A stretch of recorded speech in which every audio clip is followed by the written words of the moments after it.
Hello, everybody. It's week 4 of the West Indies Championship fixture. Well, we follow on for the week 4 of the West Indies Championship fixtures, and we're joined, as always, by the chief selector, Mr. Kieran Powell. How are you, Kai?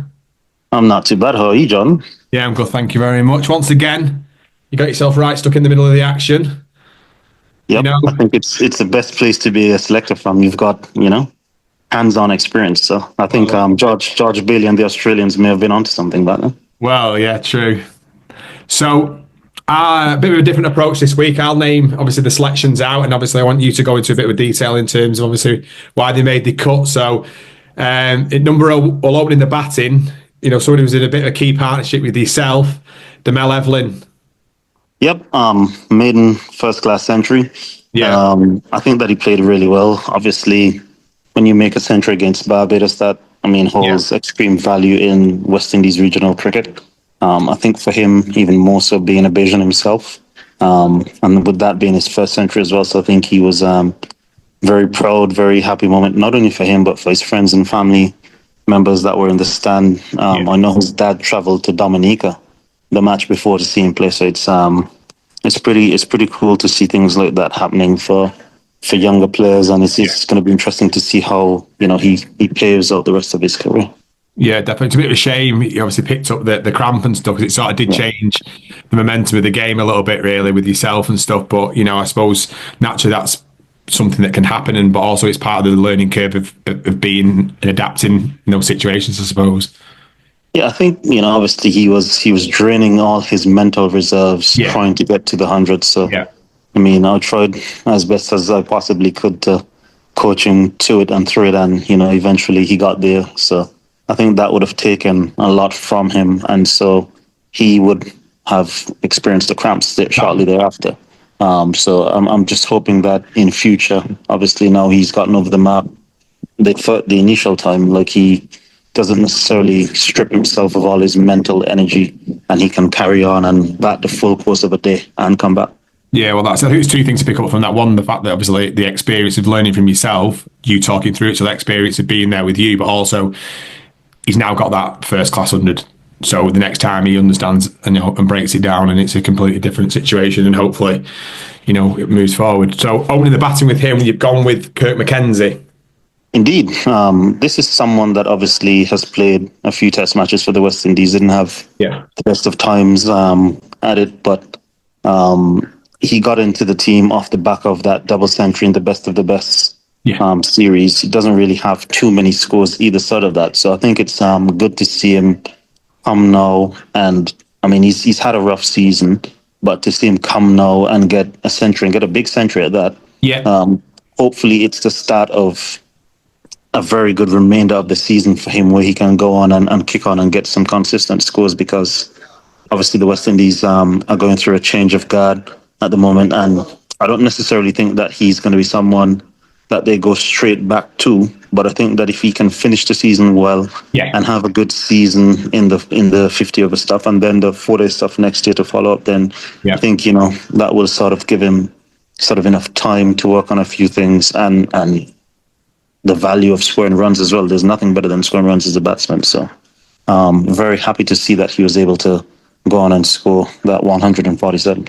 Well, given the fact that we were bowled out for 44 in the first innings as well, which is the lowest. I'm sure, is that the lowest total ever in this West Indies Championship?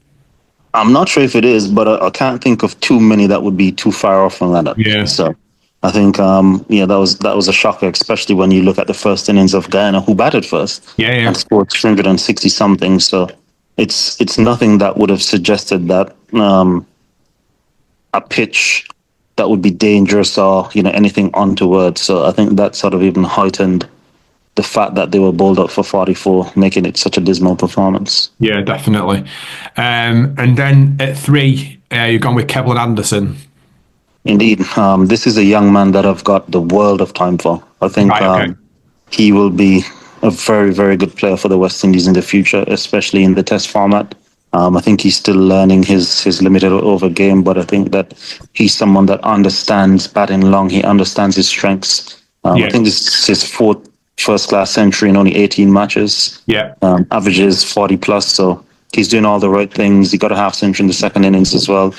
And I hope that he could just continue to build solid performances for probably another season or so after this, with lots of other matches, 18 matches, whatever cricket that you can, whatever exposures that you can. I'd have him, on tours as a learning sort of mentorship thing for him.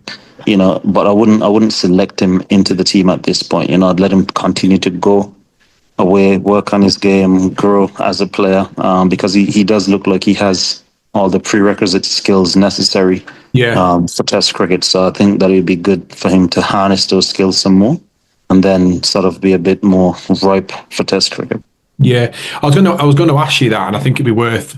I won't mind maybe in a couple of weeks' time, maybe predicting the potential for the West Indies A team squad, really, because there's a few names obviously in this week's squad that breaking through sort of time in the career, and previous names we've mentioned, and it'd be interesting to see what the plan is for them. I know we spoke loads before about how do that transition and what we can do, and 18 tours or the best of the best bits, but there's a few breakout players here that need to try and get that next step, and ultimately the West Indies cricket need to somehow work out a strategy to maintain this development with them, because like you said, if you're speaking so highly of someone like that, they need to have a plan for that next step, and how do you go and nurture that talent to then become a real top quality international cricketer? Yep, I mean, he's from Ghana. Ghana's produced some of the best players that we've seen. I'd love to see him, I'm not sure, working with maybe the likes of Aram Narsal and the Carl Hoopers. Obviously, Shivnarine Chandapal played first-class cricket for quite a bit of time. He'd be playing with Shiv's son now, Tejnarine Chandapal. So, I think the mentorship aspect of it is very important for these young guys as well. Yeah. Get them around the right people, get them understanding what it takes, not only physically, but mentally, how you need to prepare yourself, approach the game, build an innings, all these necessary tools, so that it becomes an easier transition for them. Yeah, no, I agree. At number 4, you've gone with Kevin Wickham. Again, another young man that I have the world of time for. I think these two young guys, him and Kevlin Anderson, are the future of the West Indies middle order batting. I think two of them are around the same age, went to the West Indies Academy at the same time and graduated from the academy before their peers, because their performances were just that much ahead of, I guess, their ages. Kevin Wickham has got 3 first-class centuries, again, 18 first-class matches, and I think 3 half centuries as well. So both of them are very comparable. I think Kevin Wickham is probably a more all-round player in terms of capabilities with one-day and footer cricket at this point in time. But I think he's just a genuine out-and-out cricketer. He bowls medium pace, he bowls leg spin, he bowls off break, he keeps wicket, and he's a very, very good, talented young batsman. So they call him Gary Silvers because he literally does everything in cricket field. But another guy that I think will be a big part of the future of West Indies cricket. Yeah. No, it's great to hear. So, speak so highly of that, especially then you just mentioned there, Kevlon and Kevin Wickham, which is, it's positive, because a lot of the time we have spoken a lot about obviously the negatives at times of, the West Indies cricket. So it's great to hear the positive side to what's coming through. And then at number 5, Roston Chase. I don't think I need to say much about this. I think Roston Chase is the best cricketer in regional cricket. I've thought this for some time. Obviously, being a client of the agency, that doesn't hurt. But on a more serious note, Roston's just a good person. Like I've always liked Roston. From since I've gotten to know him, he's a good person. Straightforward. What you see is what you get. Hard worker on his game. I've never understood why he was dropped from the Test team. But I don't think I really need to expand too much on this. I think the last 2 first-class games he's played, he's scored centuries and he's taken a 5 wicket hauls. So he adds value to any team that he's in. Obviously, a good fielder as well. And with the exposure from the T20 leagues and stuff as well, he's a lot more experienced and mature and understands how to adapt his game to pretty much any situation now. So I think Roston Chase are sure in for this slot. interestingly enough, it's been the first team of the tournament without one Jason Mohammed as well. Yeah. You got first bowler in the second innings, I think, was it? Yep. Well, and that's the highs and lows of cricket. Yep. That is what it can do. And as the saying goes, you're only as good as your last innings, but, you know. Here you go.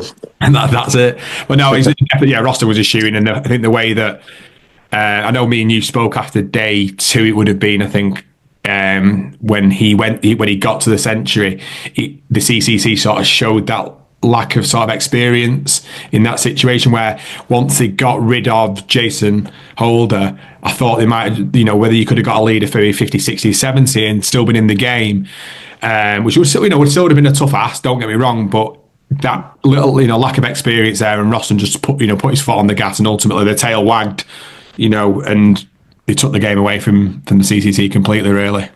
Yeah, 100%. Yeah.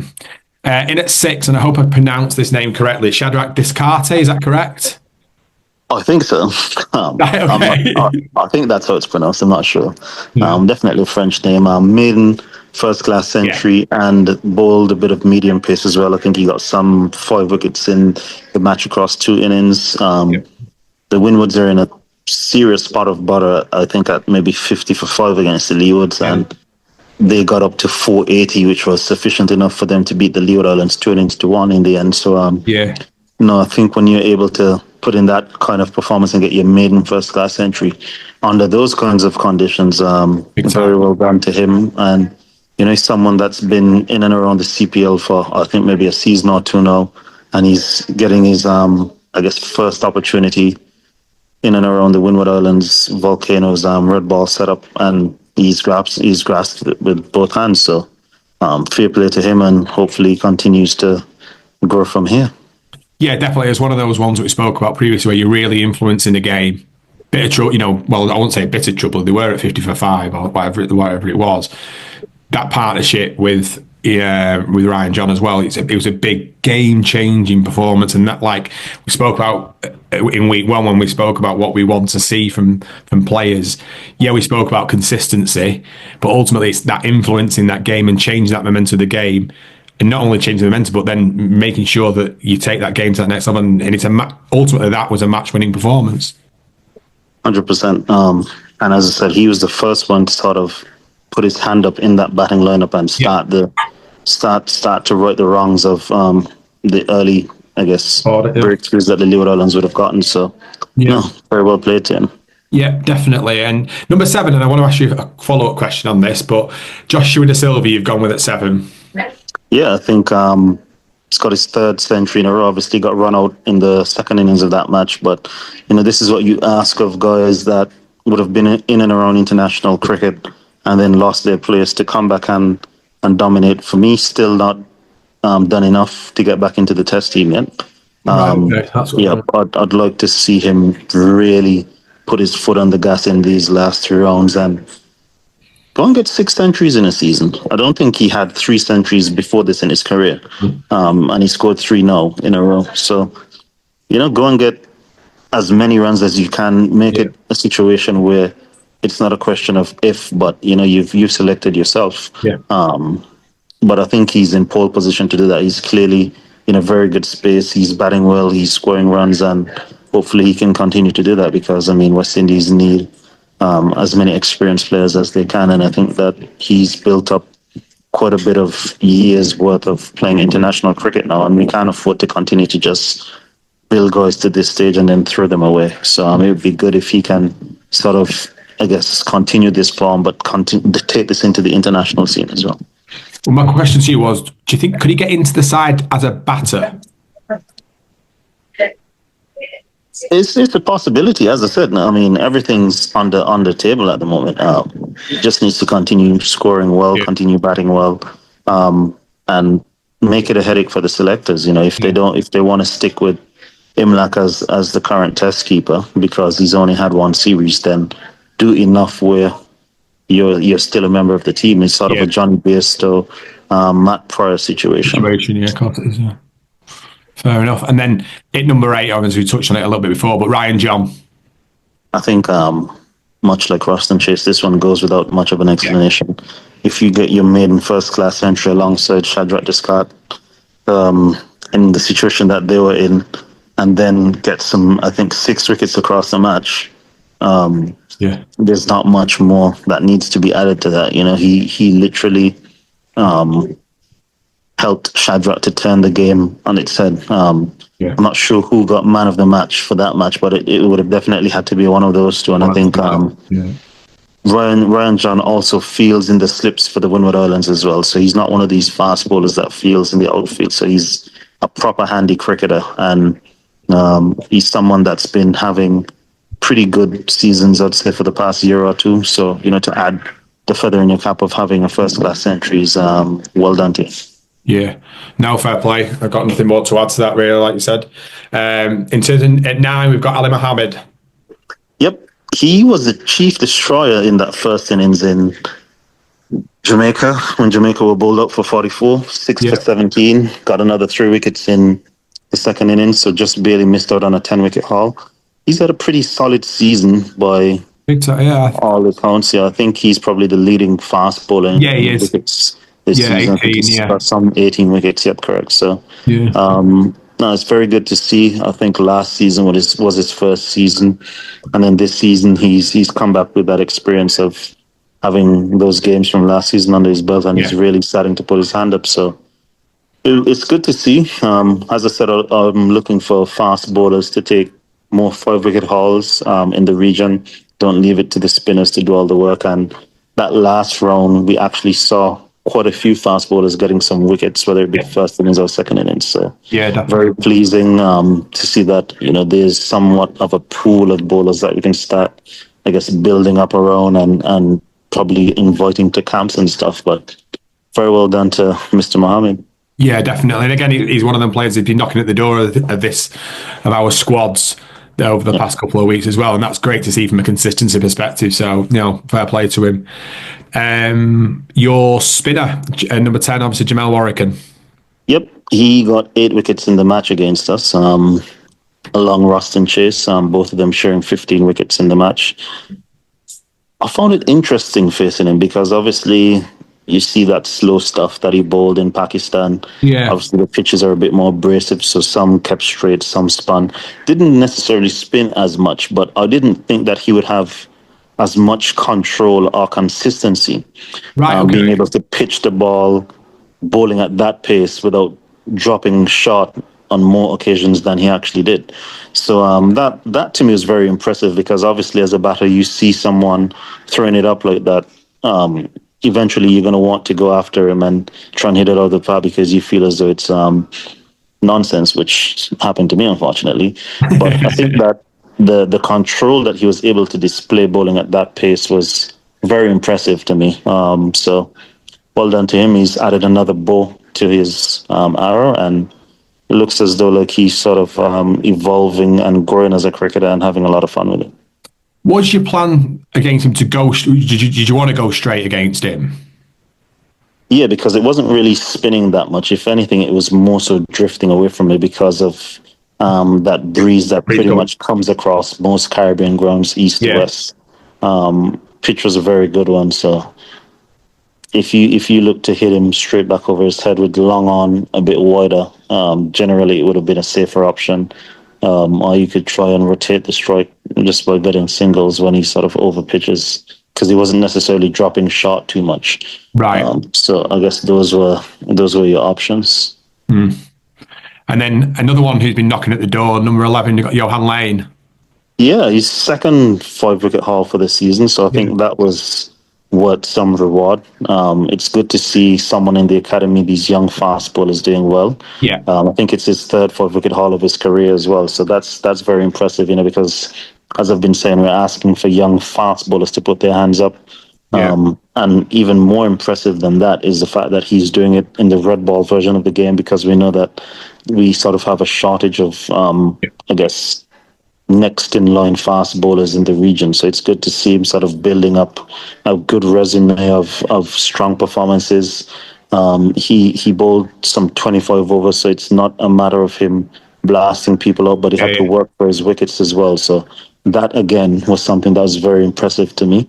The fact that he was able to bowl that many overs, but still stick in the fight to get the reward at the end, which is what will happen more often than not in Test cricket. So happy for him, happy to see that, and happy to see his continued growth. Yeah, definitely. Again, like I said, it's that consistency, and I think fair play. He deserves his spot this week, 100%. And you've gone with 4 reserves this week. You've gone with Carlin Tucker, Gillen Tyson, Joshua Bishop, and Mikhail Louis.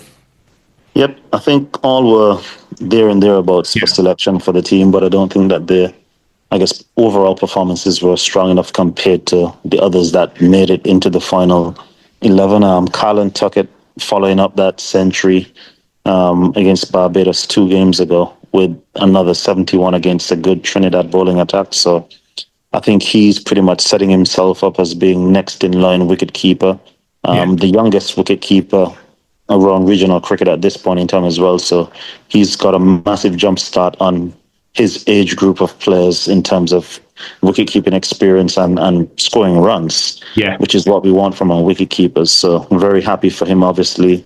I'm very close with his family as well. He's the same age as my niece, and they went to school together all their life. So I've known him all his life. His father has been a close friend of mine, coach of mine. His father's now one of the regional umpires as well. So very happy for him.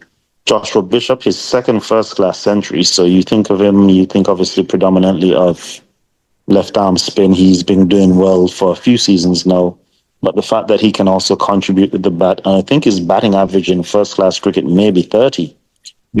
So it's pretty good numbers that he has, and that's sort of all-around ability. That's not bowler ability anymore. So it looks like a genuinely good out-and-out cricketer that after the likes of a Warwick and a Moti, you can see him coming through and really having a strong presence and career for the West Indies probably in the future. Yeah, definitely. Mikhail Louis backing up 100 in St. Kitts, the last run of games, with an 81 and a 39 in St. Lucia, which is predominantly known as a more seam-friendly wicket. I think he showed good restraint in leaving some balls outside the off stump that he normally goes at, especially in those conditions. And he played a shot that he even surprised himself. He definitely surprised me and everyone else with a cut shot, because that's not something that's, I guess, sort of his strong shot or his strong region. So, I mean, it's good to see guys are sort of understanding the mistakes they've made, coming back home, working on their games and sort of putting it into play. So that was very good to see from him. Hopefully he doesn't get too many runs this weekend, because I'm not interested in that part of it. But we can go back to that after this round of matches. And Gillen Tyson, 5-wicket haul. Again, as I said, looking for fast bowlers to take wickets and impact the game. He did that and did that quickly. He took 5 wickets in 10 overs, so he really disrupted the flow of things there against the Leeward Islands. There were quite a few other fast bowlers as well that were in and about for getting selected into the reserves, but I didn't want to make too long of a list. So really happy with how the last round of games went. I was performance-wise. It's good. I think it's good that it's good to see that you've got like this squad that we're speaking about. I know, obviously, it's good to we're debriefing about it, but sometimes it picks itself. And I think this week, like you said, it's been tricky. You've in terms of trying to figure it out, and you rewarded consistency, which is obviously really, really key. But ultimately, it shows that that standard that we spoke about at the very start is being hit, and I think it's a positive. Only positive for the Caribbean. 100%. So looking forward to this round of games. Obviously, there's another break in the tournament again, which is unfortunate. I'm not a big fan of the tournament keeping all these, having all these breaks. I think it's somewhat unnecessary. I think once players get into the rhythm of playing games and then you stop it, then it becomes a bit difficult. You almost feel as though you're playing 3 separate seasons in one, as opposed to one season where you can sort of get into a groove, especially as a batter or bowler, and ride that wave through. You sort of have to stop, come back, things change, situations change, and then you sort of lose form. Another set of batters or bowlers, catch a wave. So, but it is what it is at this point in time, and looking forward to the next round of matches starting on Wednesday. Is yours the day-night fixture? No, this is a day game. Day game. There is a day-night fixture, isn't there, around the Is it in Barbados in the day? I'm not sure if it's in Barbados, but I think there might be a day-night fixture. I remember seeing that. Well, we look forward to it. We'll catch up at the end of maybe Sunday or Monday, depending on how things go, and see how many of this 11 retain the spots, which is what we want to see. We want to, again, keep saying, it'd be good to some of these to hold their spots in the team. But let's hope for awesome breakout names. Let's see someone who makes some standout performances. That's what we want to see. 100%. Yeah, and some big performances against their own sides. Yeah. I know someone that would love to have a huge performance against their own side. Yeah, I'm not too sure who you're on about, but we'll see. Cheers, Kai. Brilliant. Cheers, Jordan. Speak soon. Speak soon.